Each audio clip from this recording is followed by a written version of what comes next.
Carlos Kaiser. Imagine signing for some of the biggest clubs in Brazil and not playing a single minute. Not because you were injured, not because you were bad, but because you never planned to play in the first place. That's Carlos Kaiser. This dude basically finessed an entire career without touching the ball. He was like a ghost on the roster. And funny thing is, he was always in the squad photos, in the newspapers, collecting salaries, but somehow always injured whenever it was time to play. Kaiser had a few tools: a good body, charm, and a phone full of journalists and players who owed him favors. He'd bribe team doctors to fake test results or pretend to get injured during warm-ups. And if things got too close, he'd pick a fight in training to get suspended.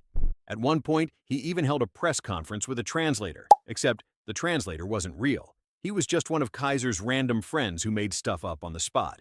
This man role-played being a footballer for over a decade. And the wildest part is it worked. Mario Balotelli. This is the same guy who once set off fireworks in his bathroom, and not on accident, on purpose.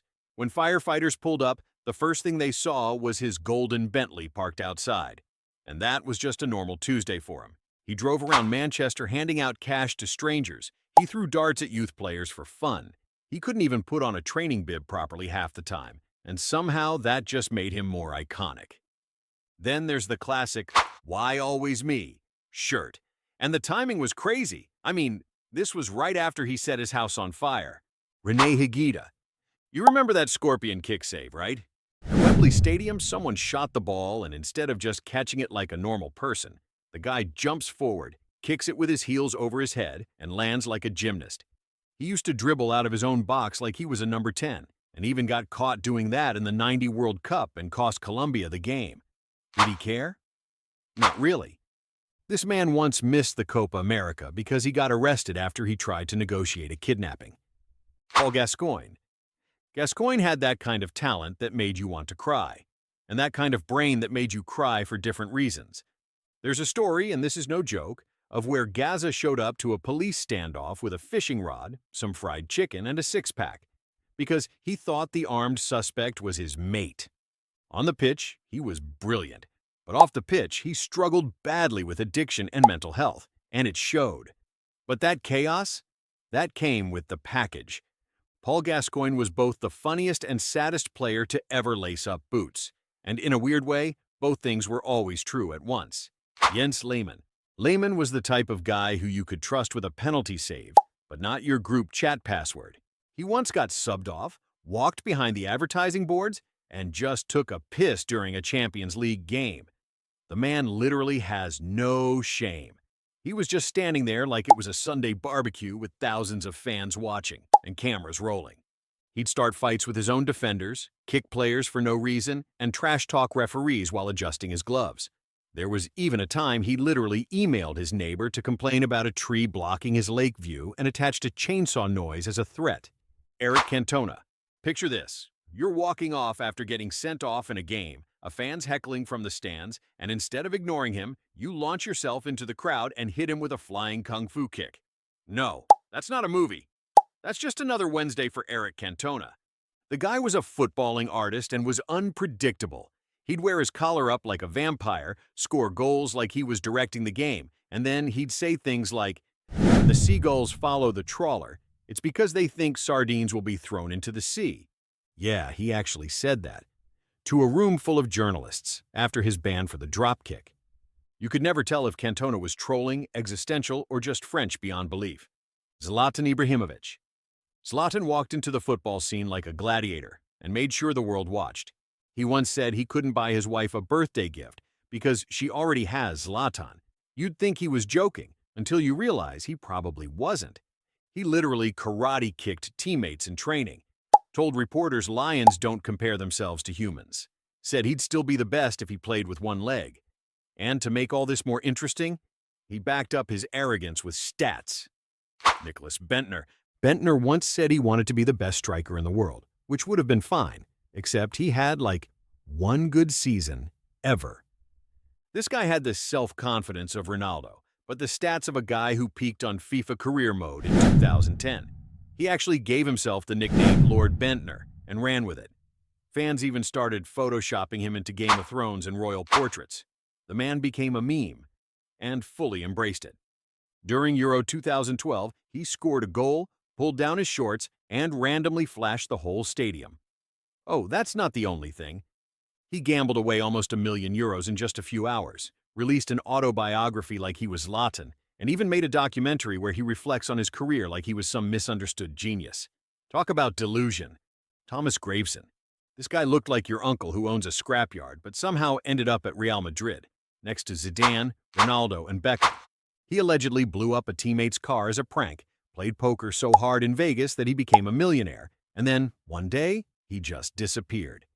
He did not even make a social media post to announce he just ghosted the game and now chills with his model wife in a mansion in the desert. Rumor is he invested his football money into tech and made a killing. Arnaut Danjuma. This one's weird, but in the most low-effort way possible. Arnaut Danjuma once refused to come on during an international youth game. He had no excuse. He just didn't feel like it. That's wild enough, but the way he talks about himself in interviews is next level. Dude sounds like he's narrating his own Netflix series. It's like he's always mid-monologue. Taribo West. Taribo West is legendary, and not just because of his defending. This man showed up with bright green braided hair, prayed on the pitch like he was casting a spell, and later became a full-time pastor. But the weirdest rumor is that he lied about his age by over a decade.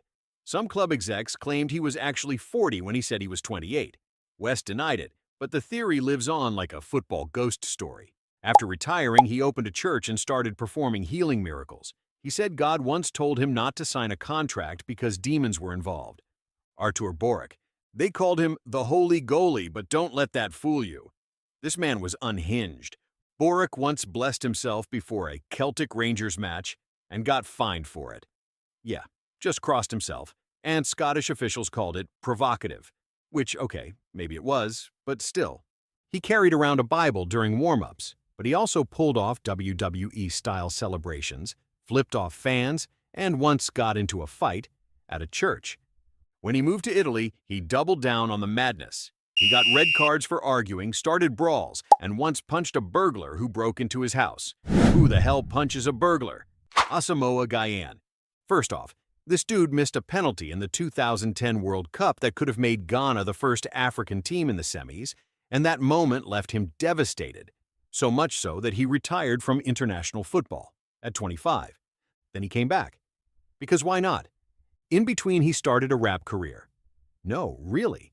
He dropped tracks under the name Baby Jet, even made music videos, launched his own label, and signed himself. At one point, he traveled with his own spiritual advisor, Quentin Fortune. Before Sir Alex gave him a contract, Fortune was basically lurking around Carrington, showing up early, training like a madman, and doing everything short of washing the team bus to prove he belonged. He had played in Spain, sure, but at United, he wasn't a big name. He was just a guy hustling for a shot. He earned a spot in one of the most stacked United squads of the era, played under Fergie, scored a few, stayed humble, and never once acted like he didn't belong.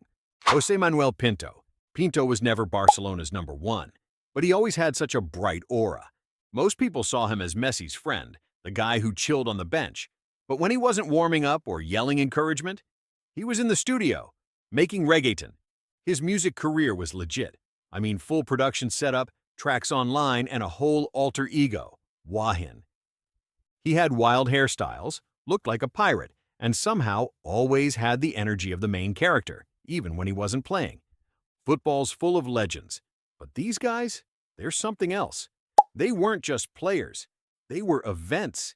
Each one left chaos, confusion, or pure madness behind. And honestly, the game's better for it. What do you think? Are these the weirdest football players you know? Let me know in the comments.